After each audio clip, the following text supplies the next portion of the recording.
Hi everyone, it's Nick back for another tier list. The 94th Academy Awards are just a week away, so what I thought I'd do is I'd rank every Best Picture nominee from my least favorite to my favorite. I will also be putting the Best Picture nominees in different tiers regarding on how I feel about them. But before I get into that, please do me a favor and like this video as well as subscribe to the channel so you stay up to date on all new upcoming content. So let me start off by saying, if you do not have the same exact opinion as I do, that's okay. Everyone's entitled to their own opinion. That's the beauty of these different rankings. I decided to rank these movies in different tiers because this is the first year I remember watching the Academy Awards where I'm just not personally passionate about any of the nominated films. Usually there's one particular film that I would gravitate towards really strongly and kind of root for that film.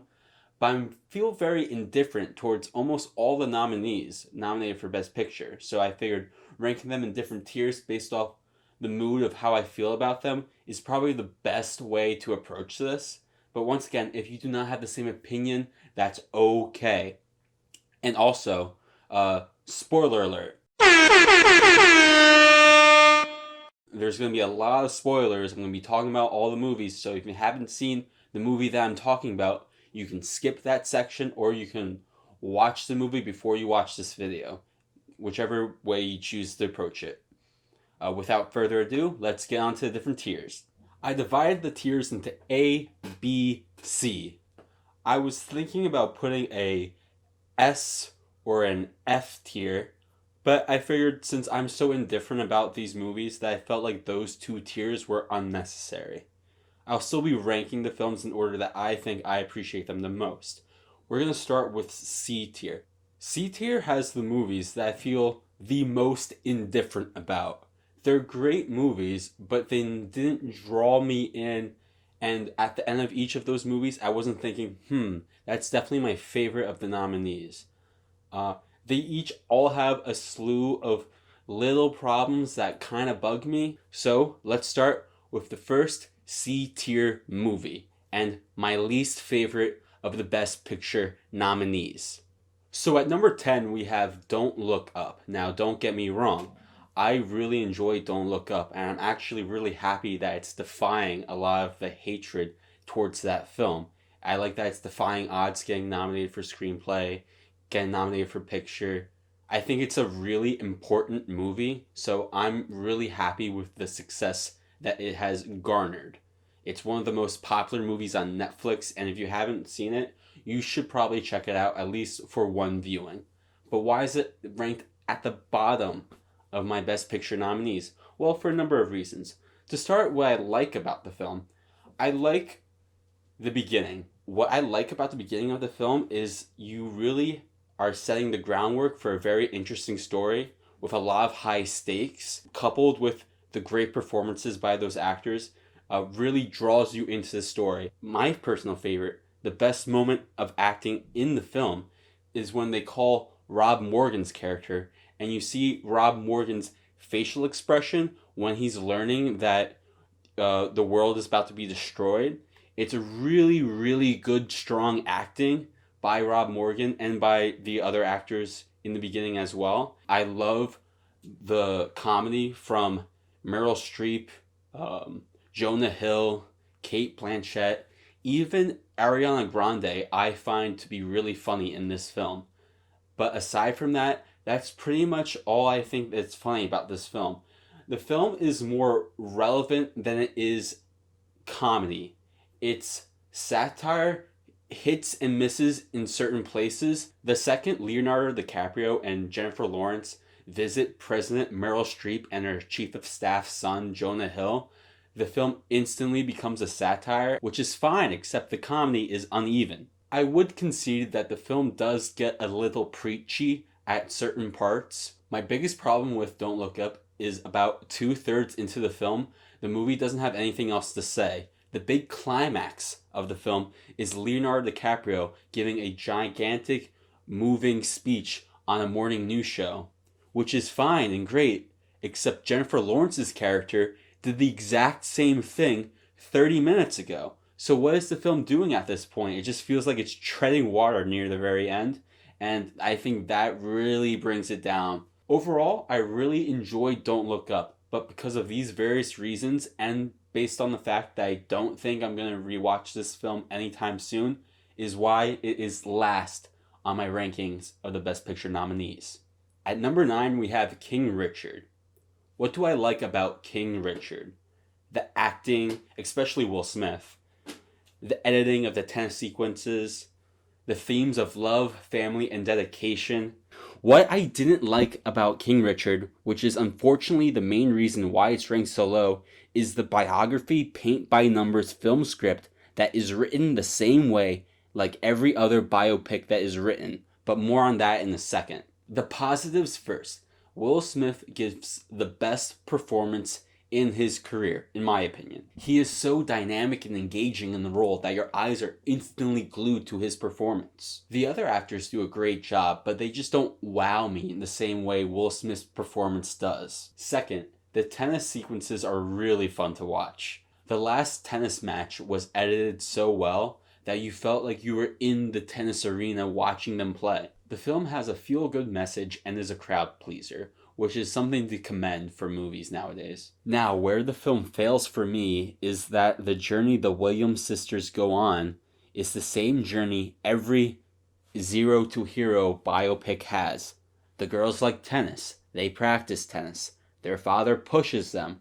They get more opportunities. Their family becomes over-controlling, and his control is creating more harm than good. The girls get better and have a chance to become tennis legends.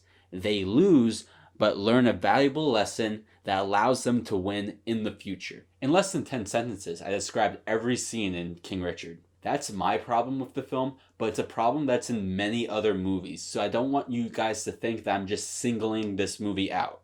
Number 8, Nightmare Alley. So like the other films that we just mentioned, I love the performances in this film. I love Bradley Cooper's performance. Willem Dafoe gives a great performance. Rooney Mara gives a great performance. Cate Blanchett is spectacular as always. Guillermo del Toro is a completely visionary director. Seeing the carny culture and the art of mind reading is a really fascinating premise for a film.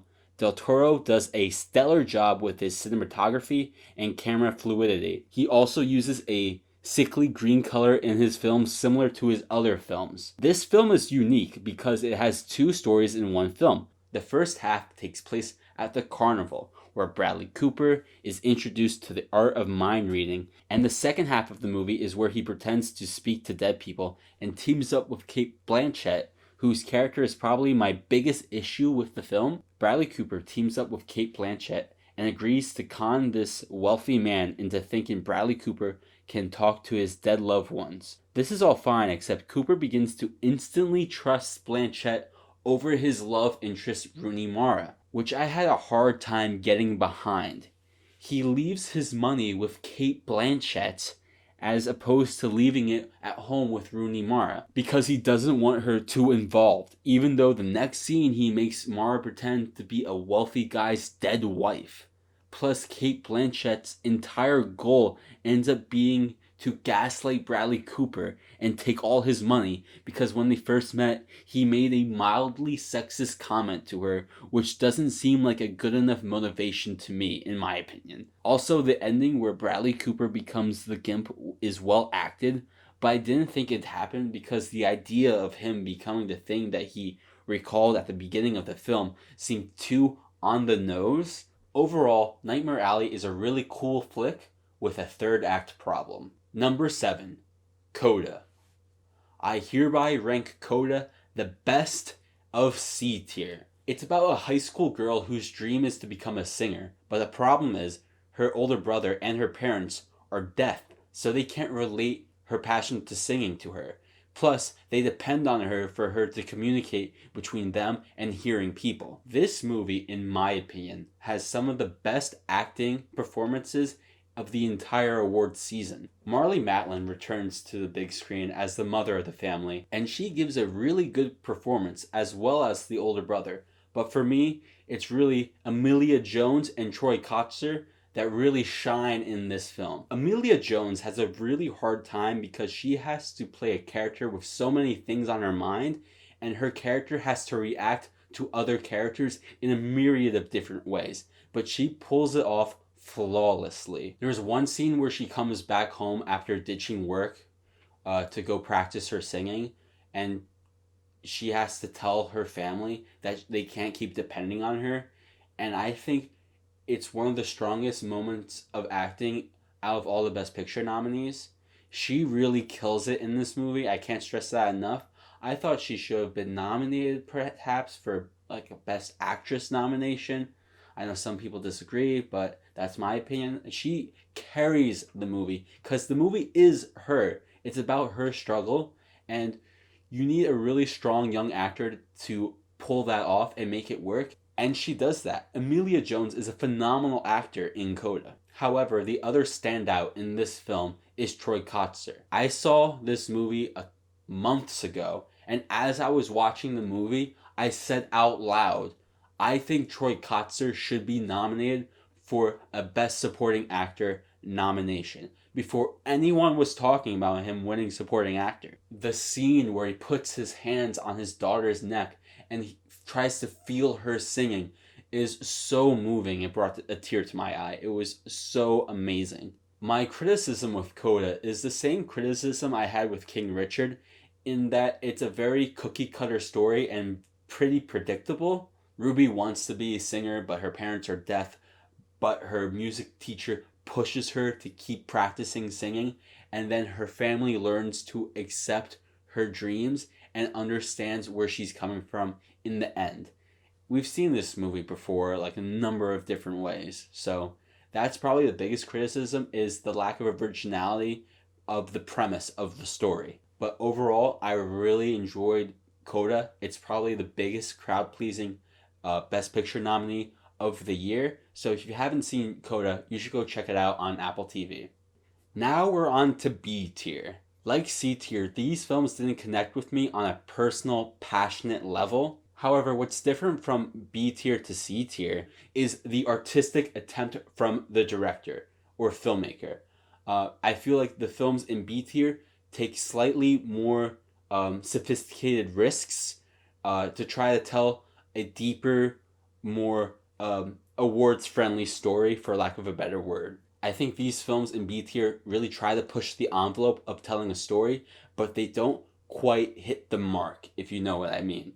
Number 6, Belfast. The film is semi-autobiographical and is mainly a reflection of writer and director Kenneth Branagh's young childhood growing up in Belfast. So the positives in this film are basically like the other films, the performances, especially Katrina Belf. Katrina Belf's performance in this film was on another level. Her character really has a heart in this film, and she really cares about what happens to her family, and she feels trapped in a way, even though she's not really trapped, but she's trapped because of the circumstances and environment around her, and I feel like that's a hard thing for an actor to pull off so flawlessly, but she does that. The writing and production design are pretty good too, and Judi Dench and Ciarán Hinds do their parts, but this film does a couple of things that I really do not care for in movies. The first issue I have is the references to other better movies. Throughout the film, Buddy watches movies such as High Noon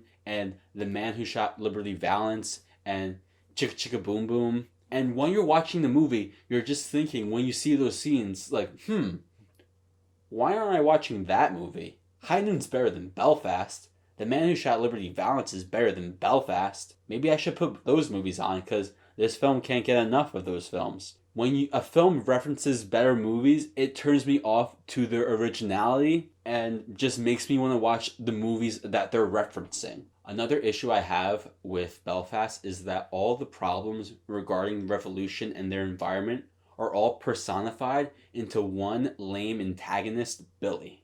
By making Billy the only revolutionary that's causing problems for the family and Buddy, leaving Belfast at the end of the film feels less like a product of the revolution and more as a result of personal harassment by one man. It would have been nice to sprinkle other characters in the film that feel similar to the way Billy feels. That way, you broaden the world of the film. All in all, Belfast is an exceptional film, and I understand why it's nominated. I just wish there were a little bit more of meats and bones to its story. Number 5, The Power of the Dog. There are moments in Power of the Dog that I think are spectacular, but then there are other moments that I think are really redundant and kind of bring down the story. So let's start with the good. I love Jane Campion's The Piano, and I think she is an extremely visionary film director. I love what she decides to focus on as a filmmaker, and in this movie it feels like she's focusing on characters' emotions, particularly their emotions in relation to their environment and spiritual meaning. What do I mean by that? Well, there are 4 characters in the film. Each of them feel out of place in their own way. Plemons feels like he's alone, Cody doesn't connect with other men, Dunst doesn't feel welcomed, and Cumberbatch is trapped behind the closet. I know Cody Smith-McPhee is the standout performance amongst the critics, but in my opinion, it's really Jesse Plemons who took me by surprise. Plemons is one of 2 performances this year that as I was watching this movie, I said out loud, that should be nominated for supporting actor. In his scene with Kirsten Dunst, when they're both on the hill and he just breaks down and just reveals to her how nice it is not to feel so alone anymore. His performance in that moment was so emotionally grounded. Plemons did something with his psyche in that scene that few actors are able to pull off. Now to the negatives. While Benedict Cumberbatch is good in the film, he plays against his typical type, and I'm not sure if I buy him as a cowboy. I find Dunst's slipping into alcoholism a bit too overdone. Just because she played the piano poorly once in front of some people, and then Benedict Cumberbatch makes a slightly rude comment, she immediately gets on the sauce.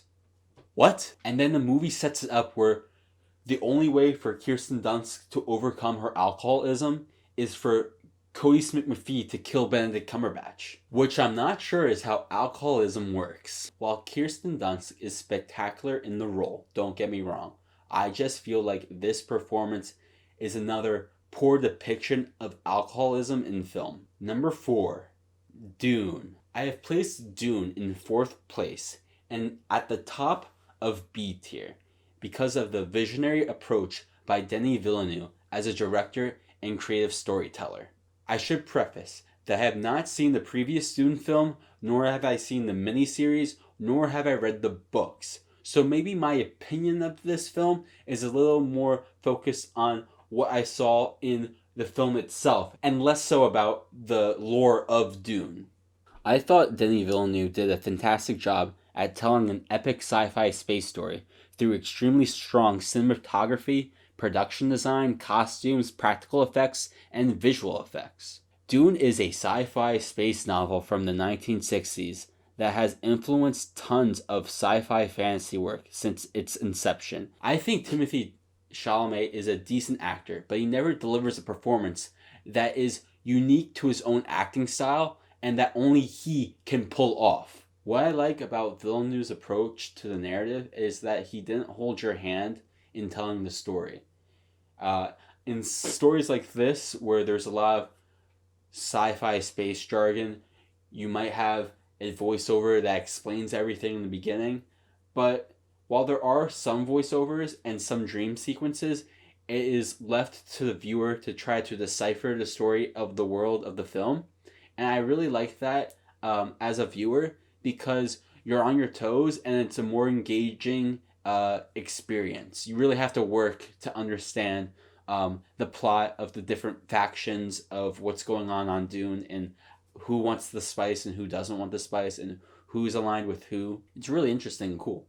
I think Dune is probably the best directed movie of the Best Picture nominees. My biggest criticism with Dune is that it's an introduction to a larger story, and even more so than other trilogies. In most trilogies, one movie can still have its own complete story while at the same time continuing a larger story. However, Denis Villeneuve split the first Dune book into the first 2 movies, and so this film is only the first half of the first book, which feels more like an introduction and less like a complete story. So the biggest criticism is that the movie ends right when it's just getting good. Now we've moved on to A tier, which are the films that really pulled me in. I thought the stories were unique.